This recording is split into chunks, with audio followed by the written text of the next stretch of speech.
ร้านนี้ก็ถือได้ว่าเป็นร้านประจำของพวกเฮาไปแล้วเฮาเองก็บ่แน่ใจว่ามาจากเทื่อแล้วแต่ฮู้แต่ว่าหลายเทื่อแฮงเราเคยรีวิวไปแล้วประมาณเทื่อนึงหรือ2เทื่อนี่ว่าบ่แน่ใจคือแต่รอบนี้เดี๋ยวขอมารีวิวเส้นทางให้ทุกคนเบิ่งอีกเทื่อนึงกันแล้วกันบางคนก็อาจจะยังบ่ทันเคยเห็นคลิปเก่าหั่นนะเราจะเริ่มต้นจากวงเวียนไดโนเสาร์คือ9ทุกคนเคยสังเกตว่าเวลาที่เฮารีวิวคลิปของพวกเฮาจะเริ่มต้นจากวงเวียนไดโนเสาร์เป็นจำนวนหลายคือสิบ่มีไผที่ว่าบ่ฮู้จักวงเวียนไดโนเสาร์นี้คนที่ซื้อขึ้นมาทางหลัก7เด้อทุกคนเด้อให้ขี่ขึ้นมากายตัว ATM หรือกายของเห็นสร้างโคมาได้สังเกตทางขวามือมันจะมีห้อมเลี้ยวขวาแล้วทุกคนเลี้ยวขวาเข้ามาเลยแล้วขี่เลาะกำแพงนี้ไปเลยถ้าคนอยู่แถวรักเก็ตรักแปดนี้หรือว่าหงจะหงงานแถวนี้ก็น่าจะบ่มีไผที่ว่าบ่ฮู้จักฮานเพิ่นเพราะว่าเฮามายามไรกับคนก็ห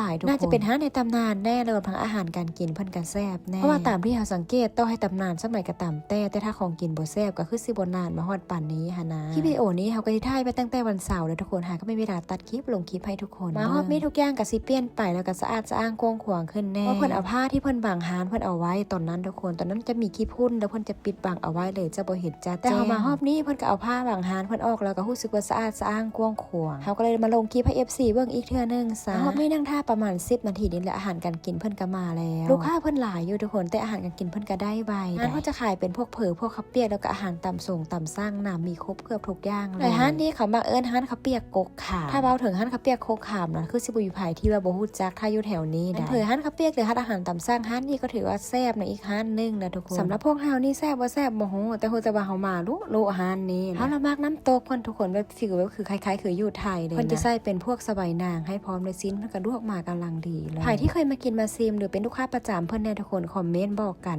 เด้อว่าไผที่มีร้านอาหารอยู่แถวรักเก็ตรักแปดนี่ก็แนะนำเฮามาเด้อร้านที่เฮาบ่เคยไปเพราะว่าณตอนนี้เฮารู้สึกว่าเฮาไปเกือบครบทุกร้านแล้วหั่นนะเฮาก็เลยนำมารีวิวร้านเก่าอยู่เรื่อยๆแบบนี้นะทุกคน อาจจะเป็นเพราะว่าเฮาบ่เป็นคนแถวนี้แล้วเฮาบ่ฮู้บ่ว่าอยู่ไสมีแน่ถ้าผู้ใดฮู้ว่าร้านอาหารอยู่ไสมีเพิ่มเติมมาแน่ก็สามารถคอมเมนต์ได้เด้อหรือว่าพ่อค้าแม่ค้าก็สามารถพากร้านได้ทุกคนเฮาจะไปรีวิวให้